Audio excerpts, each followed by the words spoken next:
வணக்கம் நண்பர்களே. திரு லட்சுமி சீரியல் செம பரபரப்பா போயிட்டு இருக்குன்னே சொல்லலாங்க. பரபரப்பான கட்டத்தில் பார்த்தோன்னா நம்ம காஞ்சனா மகாவை அமெரிக்காவுக்கு போகிற திட்டம் போட்டுட்டாங்க அப்படின்னே சொல்லலாம். இந்த பாரு, என்னோட பொண்ணு கல்யாணம் நல்லபடியாக நடக்கணும்னா நீ இங்கே இருக்கக்கூடாது. உண்மையாட்டே நீ திவ்யாவை உன்னோட அக்கான்னு நினச்சேன்னா இங்கேருந்து போயிரு அப்படின்னு அந்த இடத்துல திட்டம் போட்டு கொடுக்குறாங்க. 5 நாளைக்குள்ளே இங்கேருந்து போயிடணும் அமெரிக்காவில். உனக்கு நானே என் சொந்த கை காசை போட்டு உனக்கு ஃப்ளைட் டிக்கெட்டை ரெடி பண்ணி தாரேன் அப்படின்னு அந்த இடத்துல நம்ம மகா கிட்ட பேசுகிறாங்க. ஒரு கட்டத்தில் பார்த்தோன்னா மகாவிற்கு மைண்டை பிரெயின் வாஷ் பண்ணி அனுப்பி வச்சிடலான்னு திட்டம் போடுறாங்க. இந்த சைடு நம்ம மகா அமெரிக்காவுக்கு போகிறா அப்படின்னு உள்ள விஷயம், இதுக்கெல்லாம் காரணம் அம்மா தான் அப்படின்னு தெரிஞ்சுக்கிட்டு திவ்யா நம்ம காஞ்சனாவை வெளுத்து எடுக்கிறாங்க. அவள் எங்கேயும் போக மாட்டா, இங்கே தான் இருப்பா அப்படின்னு அந்த இடத்துல காஞ்சனாவுக்கு பதிலடி கொடுக்குறாங்க நம்ம திவ்யா. அதை பற்றி தாங்க இந்த வீடியோக்குள்ளே பார்க்க போகிறோம். அதுக்கு முன்னாடி சேனலுக்கு லைக் அண்ட் சப்ஸ்கிரைப் பண்ணுங்கள் ஃப்ரெண்ட்ஸ். பக்கத்தில் இருக்க பெல் ஐக்கானையும் கிளிக் பண்ணுங்கள்.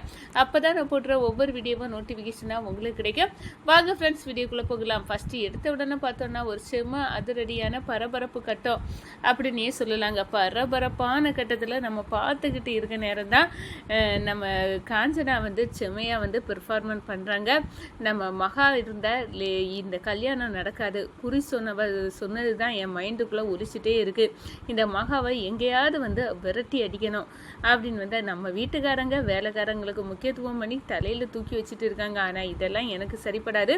என் பொண்ணு வாழக்கூடிய வீட்டில் இந்த மகா இருக்கவே கூடாது அதுவும் அப்படின்னு வேறு வழியே இல்லை. இந்த வேலைக்காரிகிட்ட பேசிட வேண்டியதான் அப்படின்னு நம்ம மகா கிட்டையும் பேசுகிறாங்க. நம்ம மகா என்னோட அக்கா நல்லா இருக்கணும் அப்படின்னு இப்படி ஒரு முடிவை எடுக்கிறீங்கன்னா நான் சம்மதிக்கிறேன் அப்படின்னு அந்த இடத்துல காஞ்சனா கிட்ட சொல்லிடுறாங்க. காஞ்சனா ரொம்ப சந்தோஷப்படுறாங்க. நானே உன் சொந்த காசில் அவள் பரீட்சை எழுத அன்னைக்கு தான் போடுறான், அன்னைக்கே நீ இந்த நாட்டை விட்டே போயிடணும் அப்படின்னு ஒரு திட்டத்தை போட்டு வகுத்து கொடுக்குறாங்க.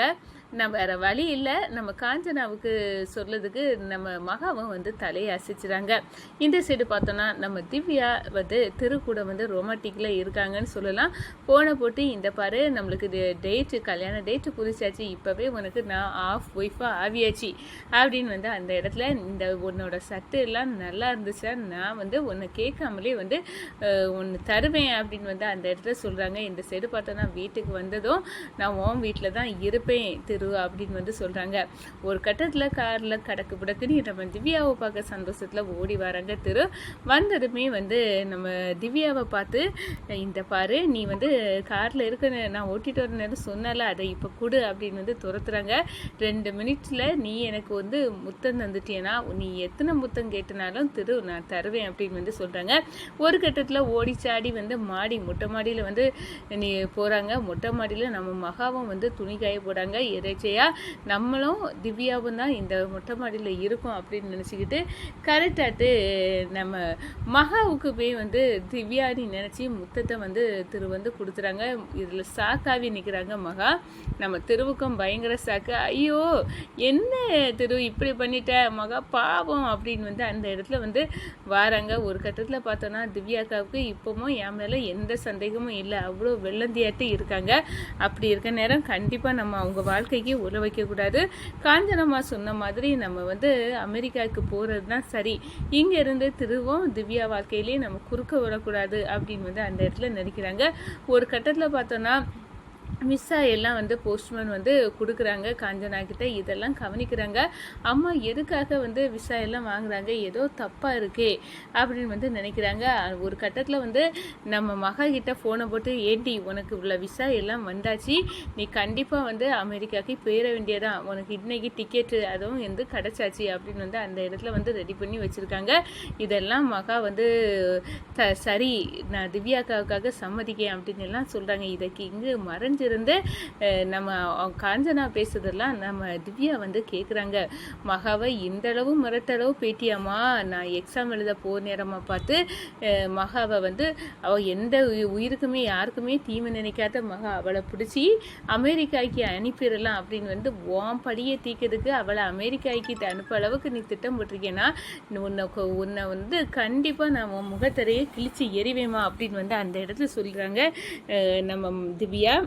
ஒரு கட்டத்தில் பார்த்தோன்னா நம்ம காஞ்சனா வச்சுருந்த எல்லா அமெரிக்காவுக்கு போகக்கூடிய எல்லா டாக்குமெண்ட்ஸ் எல்லாத்தையும் வந்து கிழிச்சு எடுத்து எறிகிறாங்க. இதெல்லாம் எதுக்கு வச்சுருக்க?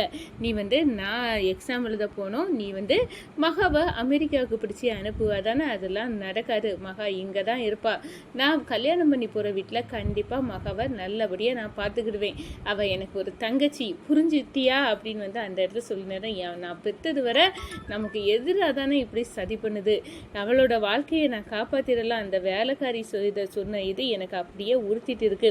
அதெல்லாம் காப்பாற்றிடலான்னு நினைச்சா இப்படி ஒன்று இருக்குது. இவ ஏன் என்னைக்கு திருந்துவா? இவளுக்கு தலையில மண்ணெளி தட்ட போறா. அந்த ஜோசியக்காரி சொன்னது, குறி சொன்னது நடக்க போகுது அப்படின்னு வந்து காஞ்சனா வந்து தலைப்பாடாக அடிச்சுக்கிறாங்க. இந்த சைடு பார்த்தோன்னா மகா நீ வந்து அமெரிக்காவுக்கு போண்டா, எங்கள் அம்மாவுக்கு சரியான நெத்தியடி கொடுத்துட்டேன் அப்படின்னு வந்து மகா கிட்ட வந்து நடந்த எல்லா விஷயத்தையும் வந்து திவ்யா வந்து சொல்கிறாங்க. கண் கலங்கி நிற்கிறாங்க மகா அப்படின்னே வந்து சொல்லலாங்க. வணக்கம்.